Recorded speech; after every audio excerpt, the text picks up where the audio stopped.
श्याम कुमार सिंह आप सभी का स्वागत करता हूं। आज हम क्लास 10th के प्रो सेक्शन से lesson 2 a letter to God का जो बचा हुआ भाग है उसका अध्ययन करेंगे। आइए शुरू करते हैं। The man went out for no other reason than to have the pleasure of feeling the rain on his body and when he return he exclaimed the man went out. आदमी गया, वह व्यक्ति गया। Out for no other reason, किसी अन्य कारण से, वह व्यक्ति किसी अन्य कारण से बाहर नहीं गया। Than to have the pleasure of feeling the rain, अपितु अपने शरीर पर गिरने वाली वर्षा की बूंदों का आनंद लेने के लिए गया। वह व्यक्ति किसी अन्य कारण से नहीं अपितु अपने शरीर पर गिरने वाली वर्षा की बूंदों का आनंद लेने के लिए बाहर चला गया। And when he return he claim, और जब वह वापस लौटा वह आश्चर्य से बोला। The man went out for no other reason, वह व्यक्ति किसी अन्य कारण से बाहर नहीं गया। Than to have the pleasure of feeling the rain on his body, अपितु अपने शरीर पर गिरने वाली वर्षा की बूंदों का आनंद लेने के लिए बाहर चला गया। When he return he claim, जब वह वापस लौटा तो वह आश्चर्य से बोला।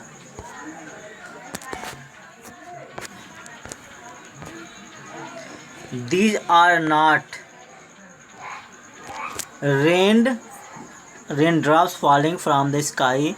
They are new coins. They are not, ये नहीं हैं। Raindrops, वर्षा की बूंदें। Falling from the sky, जो आकाश से गिर रही हैं।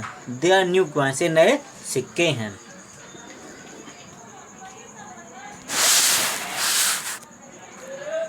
These are not raindrops falling from the sky, मतलब ये आकाश से गिरने वाली वर्षा की बूंदें नहीं हैं। दे आर न्यू करेंसी, नए सिक्के हैं। The big drops are 10 cent pieces, ये जो बड़ी बूंदें हैं वो 10 पैसे के सिक्के, 10 सेंट के सिक्के। And the little ones are 5, और जो छोटे सिक्के हैं वो 5 सेंट के हैं। आई अब number 4। With A satisfied expression he regarded the field of rhyme corn with its flowers draped in A curtain of rain. But suddenly a strong wind began to blow, and along with the rain, very large hailstones began to fall. These truly did resemble new silver coins. The boys, exposing themselves to the rain, ran out to collect the frozen pearls. With a satisfied expression, एक संतुष्ट भाव से, he regarded, उसने देखा, तो ध्यान से देखना, उसने देखा the field, खेत को, राइप कॉर्न, पके हुए अनाज के, विथ इस फ्लावर, उसके फूलों के साथ। एक संतुष्ट भाव से उसने वर्षा की, ड्राइव मतलब लिपटे हुए, इन्हें कर्टेन मतलब पर्दा या चादर, ऑफ रेन वर्षा की। एक संतुष्ट भाव से उसने वर्षा की चादर में लिपटे हुए अपने पके हुए अनाज और उसके फूलों से भरे हुए खेत को देखा। बट सडनली स्ट्रांग विंड, लेकिन अचानक एक तेज हवा, बिगेन टू ब्लो, बहने लगी, लेकिन अचानक तेज हवा बहने लगी। And along with the rain, और वर्षा के साथ, very large hailstones began to, और बड़े बड़े ओले गिरने लगे। किंतु अचानक तेज हवा चलने लगी और वर्षा के साथ बड़े बड़े ओले गिरने लगे। These truly did resemble new silver coins. वास्तव में नए सिक्के थे, वास्तव में चांदी के नए सिक्के थे। The boys exposing, लड़के कपड़े उतार कर, themselves स्वयं, लड़के अपने कपड़े उतार कर, to the rain, वर्षा में, ran out to collect the frozen pearls, उन जमे हुए मोतियों को बटोरने के लिए बाहर दौड़ आए। देखिए फिर से एक बार बता देते हैं। विथ ए सेटिस्फाइड एक्सप्रेशन, एक संतुष्ट भाव से, ही रिगार्डेड, उसने देखा, द फील्ड, खेत को, फील्ड ऑफ राइप कॉर्न, पके हुए अनाज के, विथ इज फ्लावर, उसमें फूल लगे हुए थे। मतलब एक संतुष्ट भाव से उसने वर्षा की चादर में लिपटे हुए अपने पके हुए अनाज और उसके फूलों से भरे हुए खेत को देखा। But suddenly a strong wind began to blow, and along with rain very large hail stone began to fall.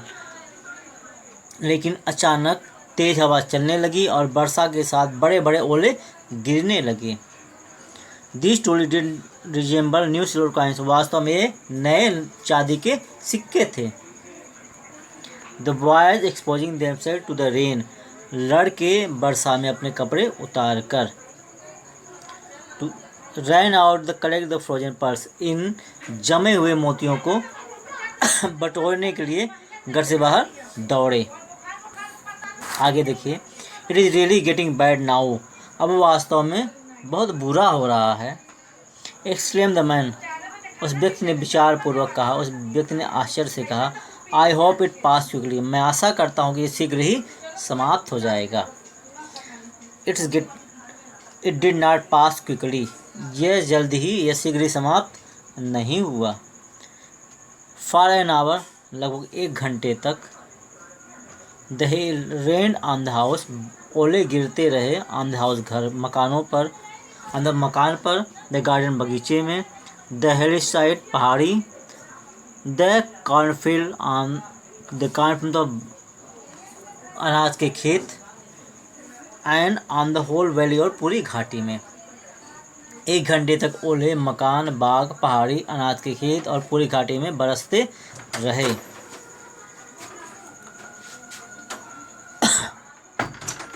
The field was white. खेत सफ़ेद हो गया था।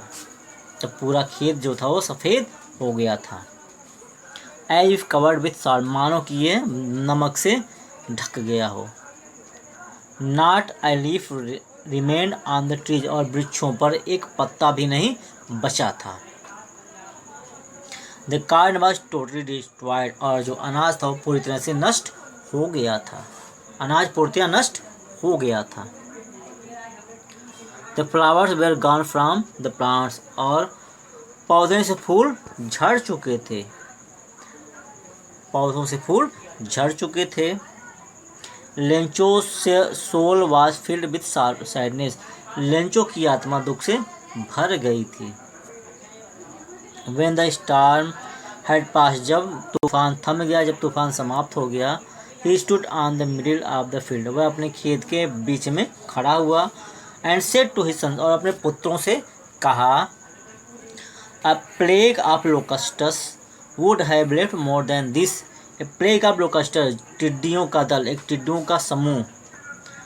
वुड हैव लेफ्ट, छोड़ जाता है, मोर देन दिस, इससे अधिक। मतलब एक टिड्डी दल हमले के बाद इससे भी अधिक अनाज छोड़ जाता है, बच जाता है। मतलब एक टिड्डी दल के हमले के बाद भी इससे अधिक अनाज बच जाता।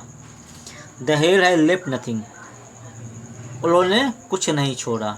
This year we will have no corn, इस वर्ष हमारे पास अनाज नहीं होगा, इस वर्ष हमें अनाज नहीं मिलेगा।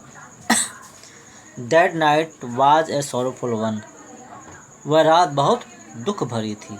All our work for nothing, हमारा सारा परिश्रम बेकार हो गया, निष्फल हो गया। There's no one who can help us, और यहाँ पर कोई नहीं जो हमारी सहायता कर सके। We shall all go hungry this year, इस वर्ष हम भूखे रहेंगे। But in the hearts of all, लेकिन सबके हृदय में। Who lived in that solitary house in the middle of the valley, जो उस घाटी के बीच में एक लौता घर था, सभी के हृदय में। There was a single hope, एकमात्र आशा थी। हेल्प फ्रॉम गॉड, ईश्वर की सहायता। डोंट बी सो अपसेट, इतना घबराओ मत। Even though this seems like a total loss, जबकि ऐसा प्रतीत होता है कि संपूर्ण नष्ट हो गया, सब कुछ समाप्त हो गया। Remember no one dies of hunger, याद रखो कोई भी भूख से नहीं मरता। That's what they say, no one dies of hunger. कहते तो ऐसा है कि कोई भूख से नहीं मरता। अब इसके बाद जो भाग बच रहा है उसका अध्ययन हम कल करेंगे।